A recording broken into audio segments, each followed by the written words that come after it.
From Montana's news leader, this is the MTN Noon News. Good afternoon and welcome to your MTN News on this Wednesday. I'm Augusta McDonnell. Our top story today, a devastating tragedy rocks the small Wyoming town of Byron, just south of the Montana state line. A 32-year-old mother shoots her 4 young daughters, all under the age of 10, and then turned the gun on herself.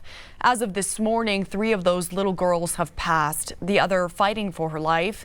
MTN's Matt Carmack was in Bighorn County, Wyoming, as friends of the family come to grips with the heartbreaking details. A shooting Monday afternoon here in Byron, Wyoming, left an entire community of 600 grieving. It's an event that their mayor says is one of the most tragic things to ever come out of this small community. Hope and pray that the family can endure and hopefully brighter days ahead. It was here on the 200th block of Shoshone Avenue where the unimaginable took place. It was approximately 1:30 in the afternoon Monday when 32-year-old Tranielle Harshman called 911 reporting that her 4 children had been shot and were likely dead.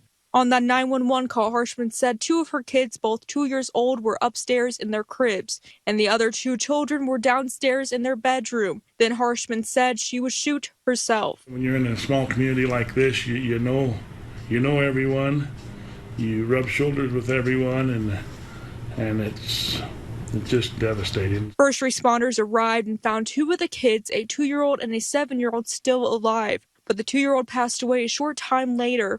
The 7-year-old is now in a Salt Lake City hospital, sedated and receiving care. MTN has not been able to confirm if Tranielle survived the incident. The tragedy has left the town of Byron grieving. Mayor Alan Clark says his heart goes out to the family and first responders involved. I don't want to dwell on what's happened. We want to dwell on what's next. One of Tranielle's former classmates, Sage Myers, says the event was out of character. Tranielle was a grade ahead of me, and we partied a lot together, and she was just a great person, so nice to everybody.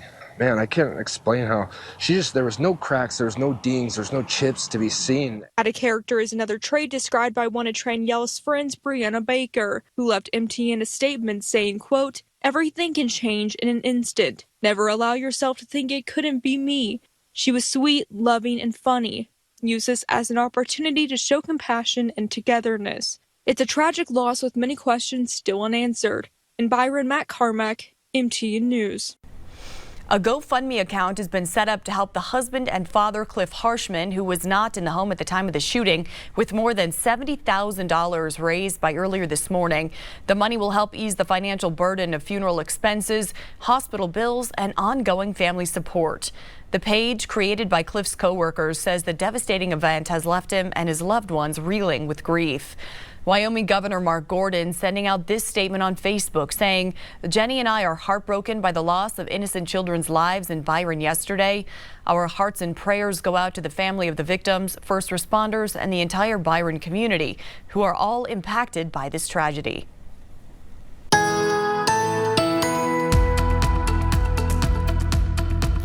Well, on the weather side of things, we have a lot more sunshine for most of the region. Still a lot of clouds hanging out around the Flathead, but you can see Missoula, where it dropped down to 5 below this morning, starting to clear out. Much colder in Butte this morning, but it is starting to warm up, drop down to 30 degrees below zero. The little bit of cloud cover outside, but not very much. Also for Bozeman, 31 below this morning, but the traffic moving fairly nicely right now in the Billings area.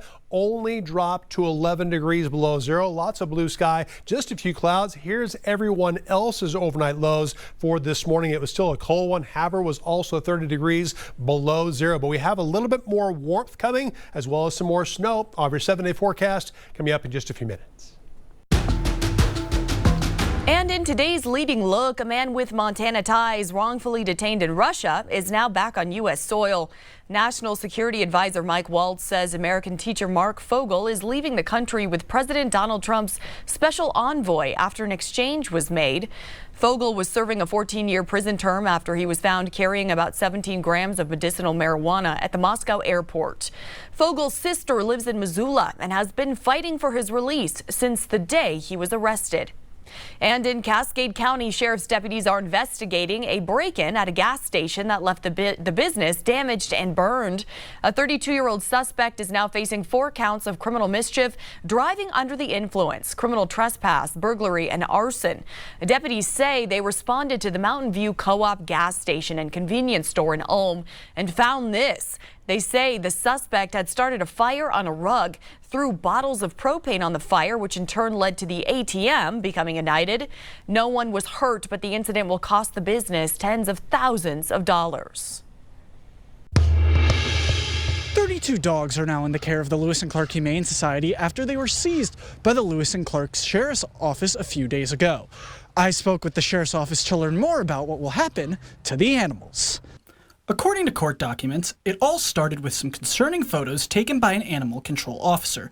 Photos of dogs so malnourished, their skeletal structures were visible. Our animal control officer responded to an address and looked at the conditions of the dogs and saw that they were terrible. There were a lot of dogs, 32 in all. They did find one deceased dog that had been placed into an outbuilding, and there were multiple, probably 22 dogs inside the house, all crammed inside the house, and it's just unsanitary conditions. The sheriff's office responded to a residence in the valley, and Heather Dawn Prody was arrested on charges of felony aggravated animal cruelty and misdemeanor obstructing a peace officer. The dogs were removed from her property. Court documents say 2 of them needed emergency care.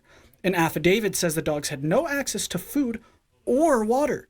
Now the dogs are being cared for at the Lewis and Clark Humane Society. Their future depends on the outcome of the court proceedings.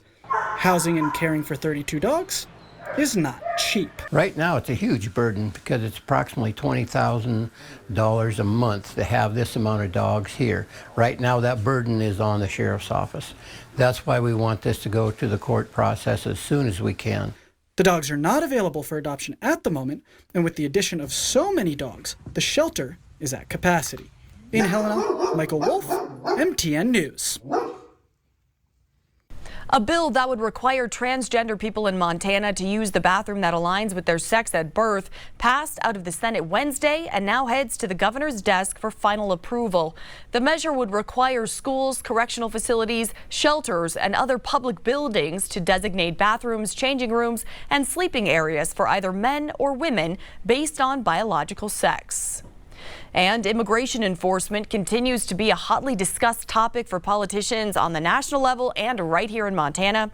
MTN's John Riley was in the Montana House Chamber Tuesday, where lawmakers took up legislation that would have a big impact on Montana law enforcement. On Tuesday, the Montana House of Representatives debated a pair of bills that would change how local law enforcement and prosecutors address immigration status. First on the agenda was House Bill 214 by Republican Representative Caleb Hinkle of Belgrade. The bill at its heart is just getting at two-tier justice and potentially releasing somebody who's committing a state crime or is here illegally back into our communities. HB 214 would codify Montana prosecutors' ability to pursue charges against people who have immigration violations. And the bill requires prosecutors to notify the Montana Attorney General if they choose not to prosecute a person who could be subject to federal immigration violations. The Attorney General would then make the final call on whether the prosecution could be dropped. Opponents say the bill is unnecessary. Just because someone is not a citizen of the state of Montana, they're a traveler through, whatever, anybody that commits a crime in the state of Montana can be prosecuted. This is already being done. That bill passed second reading 58-42. Also heard was House Bill 278, sponsored by Republican Nellie Nickel of Billings, which would allow local and state law enforcement to check every person's immigration status during a lawful stop. An original version of this bill required the check of immigration status, but an amendment to the bill put checking at the discretion of law enforcement. House Bill 279 passed second reading on a vote of 59-41. In Helena, John Riley, MTN News.